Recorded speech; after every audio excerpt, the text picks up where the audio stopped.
Oh, who lives in Gehenna, way under the earth? Satan. Rin, oh, Kumara. No, it's definitely Satan. Eat him into the core. Well, hello everyone, and welcome back to the Anime Club. I'm Nick Knack. With me is the Great Lord Vorm, Realm Shifter, and someone else. Their name escapes me right now. Bold of you to forget that when I'm the one who took you out bowling. I'm in pain. You're also possibly patient 0 for something, so... Yep. Look, we don't need to get into semantics. We don't need to get into specifics. Thank you for giving us COVID-20. Fuck off. Fuck off. I can still smell and taste. For now. For now. Before your tongue falls off. You leave me and my lovely peach drink alone. Anyways, so we watched, this was yours, right, Realm? Yes, this was my submission, which, weirdly enough, like you said, was not in the hat, even though I swore either one or both of us added it at some point. You know what it might have been? Huh. It might have been that it was on my list of shonens that I meant to add, and then I didn't get around to it. Ah. Because there's still a few things from that list that I haven't put in the hat. So then that makes me wonder what's just not in the hat that isn't getting pulled whenever we do rock, paper, scissors for it. Yeah. We should double check the hat again. Anyways, moving on.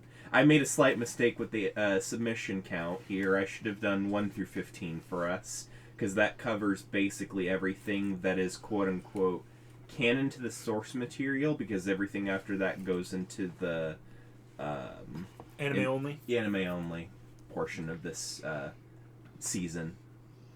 Yeah, I didn't know that. That does make sense, though. Yeah. Also, in technicality, we heard one episode of a new opening, but we're not going to deal with it because it'll be easier next time. It'll be Yeah. easier to deal with next time. I don't know if we're only doing 2 episodes of this season and then jumping to season 2, because... We'll still hear it. Yeah. Well, I mean, because I need to figure out, if I'm submitting this into the hat, I need to, figure out which episodes we still need to finish from this series, which, well, actually, now I already know, it's 15. But then I need to figure out what series we go to after this. Basically, which jump we have to make. Yeah. But that's for another time. We can continue with the actual series for now. But unfortunately, Realm, you can't. Okay. Remember, we have the 48 episode rule. True. You have to watch the first 48 episodes in order with no skips. Okay. But we also have the remake clause. This does not qualify for a full remake clause. Yeah. Yeah. No. It doesn't. But also, like, it's just gonna be funky when we do the next couple. It's just gonna be an additional 13 episodes, and about 10 of those are not canon to the source material. Yeah. I wonder what would happen if we would do Black Butler then, in this kind of context. You watched the first 2 seasons. We've already watched the first 2 seasons at this point. So. Well, we haven't watched Black Butler. Oh, okay. Oh, I thought we have for some reason. I've never seen an episode in my life. I do want to make him watch an episode in real life. Maybe we should make that happen. But yeah, same. I think you would actually enjoy it quite a bit, Nick Knack. It's definitely the difference between something like Fruits Basket, which got a complete 1-to-1 remake from the beginning on, versus this, which did not quite get that. So in this case, we do have to watch the first 48 before you can start skipping around. And at which point, if you've watched the first 48, there's no point skipping anything because at that point you're into canon. You're into canon. Yeah. Yeah. So I mean, we start off with our main character, Rin. Here, he is he's shown as a delinquent, but he lives with a priest. The priest's name being Fujimoto. Yeah, and he has a twin brother. And then he has a twin brother, Yukio, and they kind of grew up together, do their own thing. Rin appears on the surface to be more of a delinquent and getting into trouble more often than his younger brother.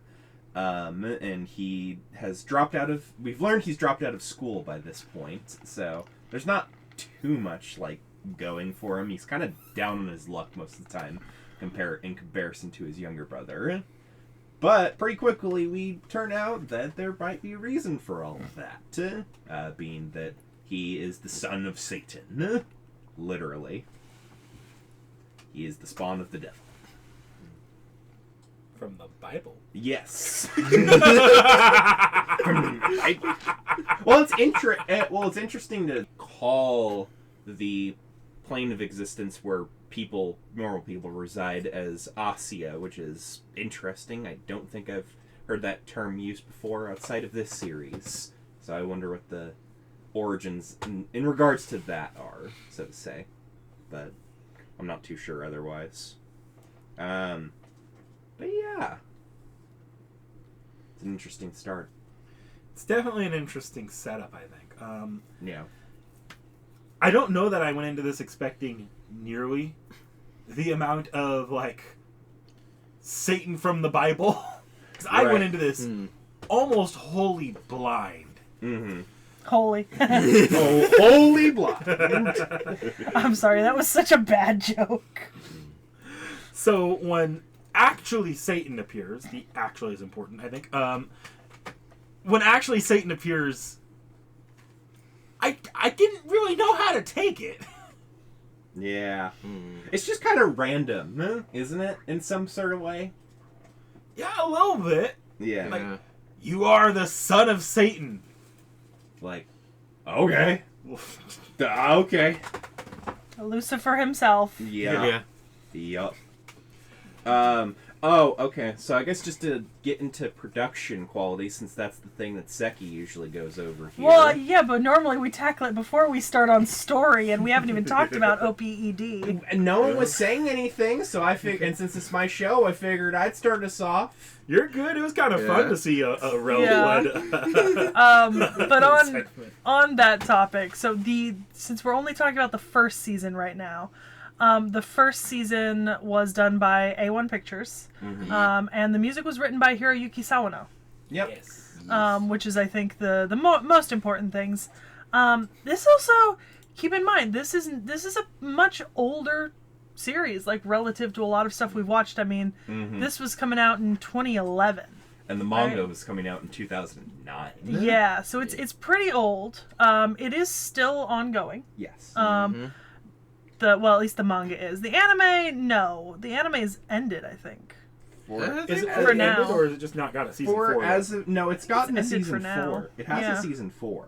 Yeah. It's just, I don't think there's anything new in production at the moment. Yeah. Nothing announced. And that's just how seasonal anime works. Yeah. Yeah. So, it's there. There's also a couple of movies. I mean, this is actually a very big and popular show. I mean, this was all the rage, back when it was coming out, like 2011, 2012. Yeah. Oh my god, this was everywhere. I feel like I completely missed that. And that's just because that was like right before I started paying any attention to the anime community. Yeah, this was like in the era before you actually really got into like the anime community kind of type situation. This was when I had just started getting into anime, because I started getting into anime 2011, like 2010 to 2011. Yeah.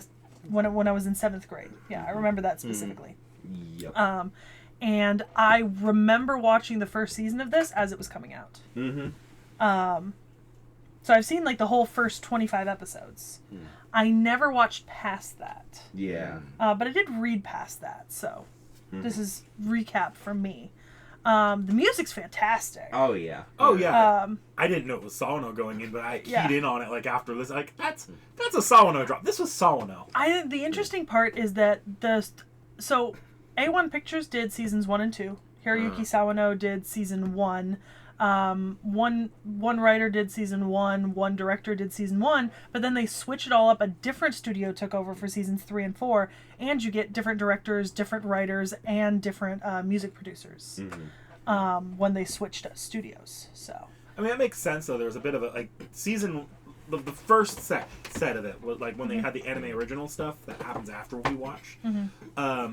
That was all that was 2011, whereas 2011, 2012. Whereas the stuff that returned to the manga once the manga was completed, that stuff I remember that's where I first started hearing about Blue Exorcist, was when people were celebrating that this was getting coming back. So revived. The first season came out in 2011. The second season didn't come out till 2017. And then season 3 and 4 came out between the beginning of 2024 and the end of and just recently in 2025. So season 4 ended in March of this year. Yep. So there was a 6-year gap and then a 7-year gap between seasons 2 and 3 before 2 seasons kind of came out together.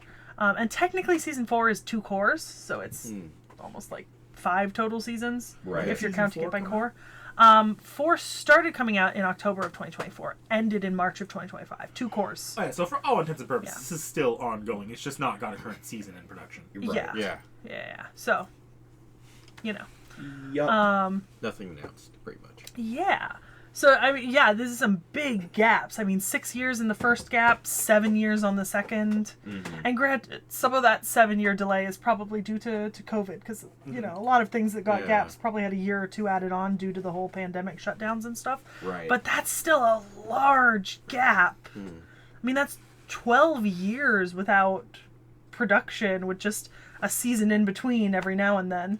Some series just like that seasonal anime, like not to throw us into a conversation about too much, but Toaru's been like that more recently. Yeah, they kind of have been. Where you just take huge production gaps between new entries or new seasons. And it's not even like trying to just catch up to like the book series, because there is a lot more.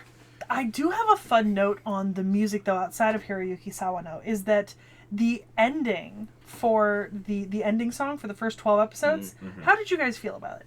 I thought it was pretty catchy. I liked it quite a bit. It was fine. So, fun fact, it's actually done by one of my favorite K-pop bands. Oh, that's 2PM. Yeah. Okay. It was kind of like the height of their popularity. I love 2PM. Like, they're one of my favorite groups ever. Immediately recognized it when I started hearing it. I was like, that's 2PM. That's my Nikon. It's funny when a non-Japanese group ends up in a Japanese property. Right. Jesus fucking Let me turn off the 1 p.m. lunch alarm. Yeah, Sorry, please we're do. recording this on Memorial Day. I have the day off, but that also means my weekday alarms are still on. Yes.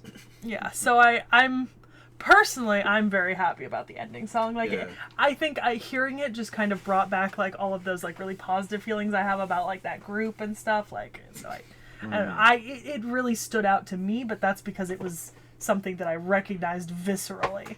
That I thought was really fun, because I think this might be the earliest example I've seen of a K-pop group doing the ending or any part of an OST for an anime. A lot of the ones I see these days, usually they're tied to like manhwa adaptations. Yeah, and this was manga, so awesome, like fucking fantastic for me. Just wondering, 2 p.m. When was that? Was that like high school for you, or is that middle school still? Middle school going into high school, but they were popular through that time period. So I mean, because I think they didn't disband till, y'all don't understand. Seki has a dark past as a K-pop stan. Yeah, so they were most active between 2008 and 2017, and I remember being really, really into them in like 2012, 2013. And then they're currently back together again, releasing music at a slightly slower pace, and one of the members is no longer a part of them. But yeah, no, I really like them, and I really like their music, and I just thought it was so fun for me to see something like that, because that's a rare for me in an older anime to just pick up on something that's like, oh, look at that, you know? This brings back nostalgic memories. What? There's also the movie. I mentioned it earlier. Oh, I didn't hear you. I mentioned it earlier. Yeah. But yeah, so. So there's that. Did you guys watch the dub? I did. I've seen both. Yes. Is the dub good? It's funny. Yeah, it's hilarious. It's not technically great, but it's amazingly hilarious. Yeah.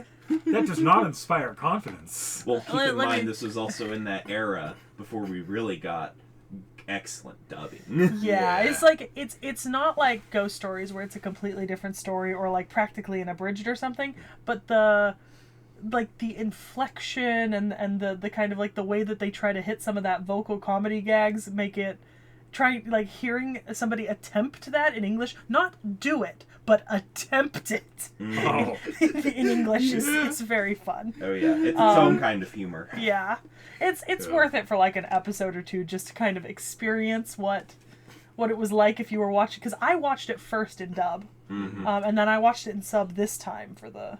That sounds like a horrifying experience. I think I'll pass. It was not as bad as trying to watch the English dub of Prince of Tennis. Fair enough. Yeah. But I also famously think that that's the worst dub I've ever heard in my life. So. Yeah. But yeah, okay. So quality-wise, honestly, 2011, no notes. I loved this. It holds up really well. Yeah. A1 Pictures moment. It's also, I think this is something that anime does really well. But when you're, and I think I would compare this maybe to like, there's certain like TV shows that go the other way, right? But like, when you're dealing with depictions of things like Satan and Gehenna and hell and stuff like that, a lot of shows have a tendency to kind of put everything into like a very dark and broody and like red lights and stuff. But this stays like really colorful and fresh like all the time.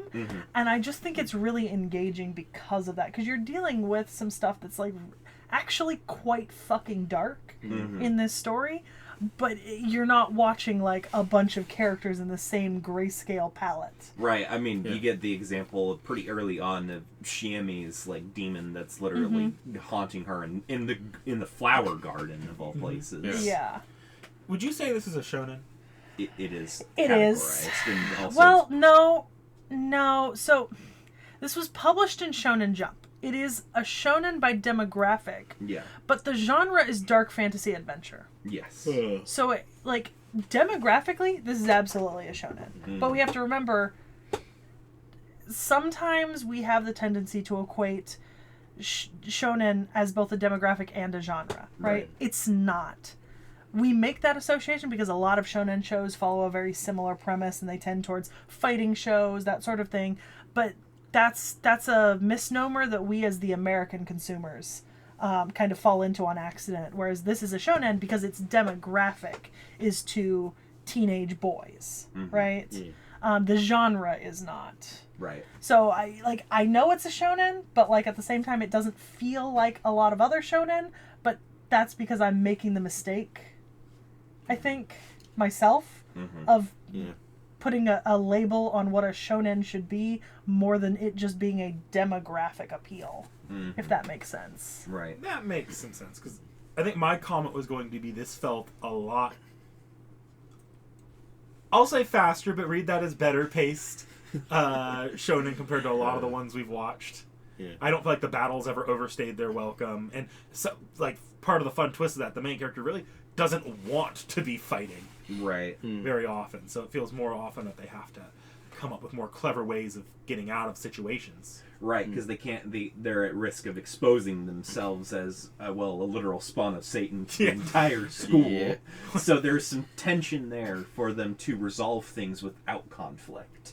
When your daddy is Satan and you're secretly the Antichrist. I think it's just not really a battle anime, and I know that we often associate battle anime with shonen, but it's just not. Yeah. And I don't mind. Honestly, I have something that I could say that I think would be very controversial, but it's based on the fact that I've read the entire series. Up to this point. Yeah, and so I'll say it, but it might not make sense. Blue Exorcist gives me some of the same vibes as ReZero, but I like it better. Interesting. Interesting take. Yeah. I realize that it does not make sense now. I do, in fact, realize that. And it also won't make sense in this context because we have to continue with the rest of this anime original filler. Yeah. I mean, I guess you take away the depression from ReZero, you might get it. No, you don't need to take away the depression, Warren. You don't need to take away the depression. And keep in mind that the statement is based on a holistic view of the entire series. Oh, okay. Not this 13 episodes. I thought you were talking about this 13. No, that's why I said it's not going to make sense, but it popped into my head, and it is genuinely how I feel. Okay. Now I am morbidly curious. Am I the only one here who's read it? Well, I mean, I did read it, but I didn't read it past essentially the... Because when it was coming out and being serialized for, like, translation and everything, I don't think it was that much further past... No, yeah, because that's why they had to do the filler. Yeah. I mean, I don't know that I can see it, like, in terms of, like, story, setting, or anything along those lines, but in terms of, like, battles, I actually kind of agree with Seki. The battles feel... If I'm sitting here and thinking about it, the more important battles feel a little bit... They don't... Like, I can kind of see that. They're almost supposed to be more tactical than anything. Like, my favorite fight in all of Blue Exorcist, that we've at least for what we've watched so far, is the... it's the fight where they're all... It's where it's a test, but they're not... They're actually trying to kill someone there. Yeah. Oh, yeah. When they're in that classroom and they've got it's like a miasma that's slowly poisoning them, and they have to figure out how to get rid of that thing.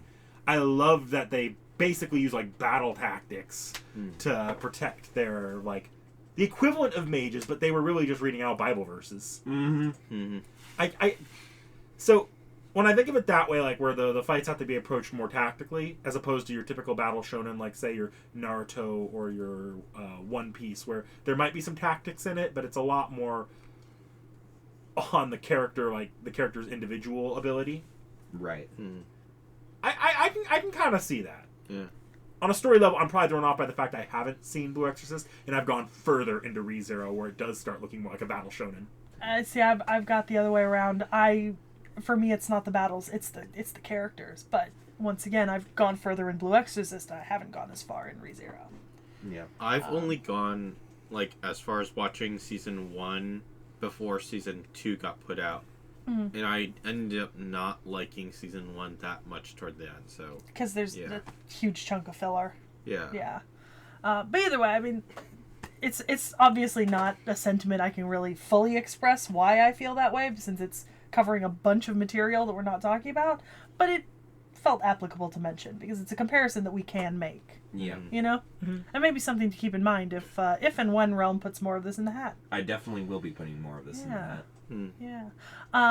Shout out to best character Mephistopheles. Same. Yeah. Gosh. Honestly. I was ranting to my brother about, because my brother's seen the series. I'm like, oh my god, they named a character Mephistopheles. I wonder if he's going to secretly betray them. Who could have seen that coming? Who would have seen this curveball? Nobody. Yeah. I mean, it's not a bad thing, though. I love Mephistopheles. Same, honestly. If I had a nickel for every time that I've seen Mephistopheles in an animated project, I'd have more than 2 nickels. So it's odd that it's happened more than twice. Yeah. What's your other one then? Well, FGO is one of them. Has Mephistopheles been animated in an FGO? Well, in a sort of animated media. I mean, he's in the game, so technically I'll count that. But I've also seen Mephistopheles in a few other series, so, you know. I just think it's funny. Not that he's not, like, a fairly... I mean, with Faust and everything, he's pretty well known. But still, I don't expect to see Mephistopheles, I think, all over the place. I mean, it's the Faustian bargain is a pretty damn common term. So. Yeah, but that doesn't necessarily always mean bringing in Mephistopheles. Sometimes just, you know. But it means he's kind of sitting there in the cultural, like, lexicon? Lexicon?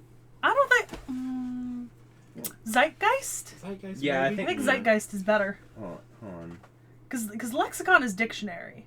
Okay.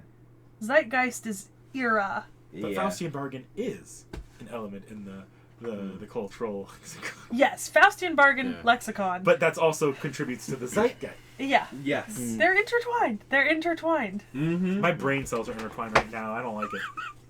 You're really, Did they get a little spun you're yesterday? really struggling to untangle those brain cells right now, aren't you, Nick? A little bit. Jesus fucking I mean, Christ. considering we finally got into favorite characters do we want to get into waifu wars? Oh, I just thought I'd bring up Mephistopheles because he's pretty important in the series. Yeah. He does show up He shows... constantly. Oh, yeah. It's sort of in like a... yes, the whole, like, betrayal and stuff, but it's also very... He just, like, shows up and throws everything into chaos. It seems like sort of benevolent, but sort of malevolent at all times. Just kind of in and out, popping. Mm-hmm. I love that for him. Oh, yeah. His character is just fantastic. Yeah, Love him. Secondary controversial opinion. I don't know if this is going to be controversial. Oh, no. Remember... Okay, the Lord dude in ReZero. What's his face? Roswell? Yeah, Roswell. Reminds me of Mephistopheles from this. I can see it. Fair, Yeah, fair. and I remember thinking that when we watched ReZero. Yeah. Is that he reminds me of Mephistopheles. Yeah. What I'm getting from this conversation is I need to put in another submission of ReZero. Oh, no. I don't want to watch I more think ReZero. that's a great suggestion, Nick Nash. Sure. I Might as don't want to well. watch more ReZero. Don't worry, I gotta get through Fate Apocrypha first. More Thank trauma. God. More trauma. Thank God. More trauma. But yeah, okay. Oh no. I brought up my controversial opinions. That were not that you controversial. So I think now is a good time for some waifu wars. Okay. Okay. Waifu wars. Waifu wars. Waifu wars realm. Of course you know what it's going to be. Mephistopheles. Morn. I think the cat version of him. Kitty Mephistopheles? Yes. Kitty Topheles. Kitty He's such unique cuteness. That cat familiar from like the last few episodes. Kuro. Yeah. Kuro. The Nekomata, basically. Yep. Yeah, mine's Mephistopheles in all his forms. I love that the Nekomata was just drinking alcohol. Yes. Right. Look, he's doing what he likes. Secret weapon for vanquishing this demon. Alcohol. Yep. Just get me drunk, and I will defeat it. Just get me drunk and happy. Yeah, that's all. That's the only requirement. You know, that really sends a message about how drinking can get rid of your demons. I'm sorry. I'm kidding. No, it just makes your demons your friends. Did you not watch the show? It brings more demons to you. A fun note when I was rewatching the series and doing a little bit of reading on this. The series has some really strong influences from Brothers Grimm.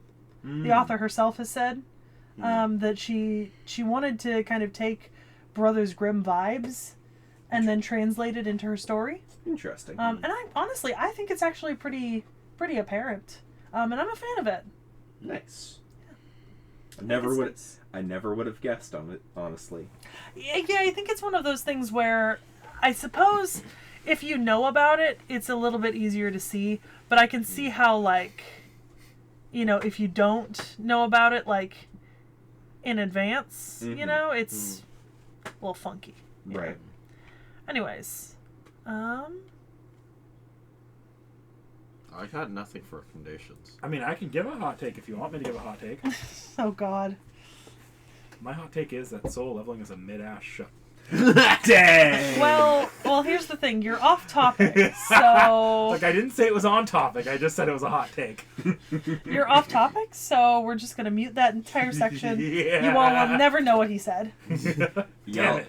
Nick is not getting flamed in the comments today, apparently. Yeah, for recommendations, you know what? I don't really know if I have any. I think Blue Exorcist is always one of those things that when I think about it, I think about Blue Exorcist, but I don't really associate it closely with just about anything else that I've seen. Honestly, I feel like the closest thing to it, the kind of like I get sort of vibes that remind me is actually Supernatural. Huh. Yeah. And that's an American TV series, so Right. and also between the two, not a hot take. Blue Exorcist is much better executed over the course of 4 seasons. Yeah. And doesn't go down into the dumps of hell. Yeah. Both metaphorically and literally. Well, no. They both go literally. Metaphorically, no. Ah, okay. one of these series actually sticks the landing. Yeah, that's absolutely well, fair. Landing thus far. Yeah. You know. Anyways, that's this. I think I might have something. It's much more lighthearted though, but still student who shouldn't be in the right place. Welcome to Demon School, Iruma-kun. Oh, Yeah, that one. okay. Yeah, Yeah. Iruma-kun. McDonald's Isekai. The Devil's Yeah, Devil was a part-timer. Devil's Oh, part-timer, yeah, yeah. that's one. Yeah. More comedic, but I mean, I have Yeah. some recommendations. go off. The first one off is because Seki already brought up that she thought they were similar, and I don't actually see it in the same way she does, but because I can vouch for its quality where Seki won't, I'm going to say transitive recommendation of ReZero, if that ends up being true and proper. I like how you say Seki won't, as if it's as if I'm making a decision not to. No, I can't in good conscience recommend it. No, you make the decision not to. Not that you have the ability to. Just you make the decision. I make the decision not to recommend other shows. No, I can't. And then the other two recommendations I have, I brought it up earlier. Toaru also has that fun little Christian but not really Christian. Which one is Toaru? Certain magical index and Yeah. certain Okay. scientific railgun. Okay. Yeah. So if you're looking for like the Christian but not really Christian Right. vibes, you can go there. Yeah. And then obviously, I have to give the Tight Moon recommendation. That's just that's my thing. Tsukihime, like go read the visual novel, not the anime. Yeah. Actually, yeah, I can see that. Don't watch Assault Raider if you want to do that, because that doesn't fit. Although, or just do. Yeah. Mm-hmm. Yeah, I don't really... I'm kind of like Seki. I don't really have any personal recommendations for this one. And I need to see for myself if the ReZero comparison holds up. I'm not saying it won't, but I just need to see for myself. Hey, don't trust me on that one. It's based on my opinion of ReZero, which, according to everyone ever, is wrong. No, it's your opinion on ReZero. You It's don't have to see the same things artistically that we do. Yes. It's just we're in a spot where we can recommend it. You're not. Yeah. Yeah. That's all there is to it. That's just how that works. Mm-hmm. So the next anime is going to be a random poll. Woo. So if everyone can give me a drum roll, please. Okay. How heavy are the dumbbells you lift? That was submitted by Danny Boy, wasn't it? It was. Yes. It is one of the earliest animes that was ever put into the hat, midway through season 1. Warren, you should see if you can get him back on for that. And it only, Sure. and it only took what, 6 seasons? It only took 6 years. 6 years. 6 seasons and 6 years. But yeah, so we all know how heavy are the dumbbells you lift are, so we're not going to watch the trailer together because we've all seen bits about it over the years. So we'll be back next time with dumbbell nan kilo moteru. Yeah. We'll show Good off our job for gains. staying on script, everyone. Great. I should have gone off script and ruined it like I usually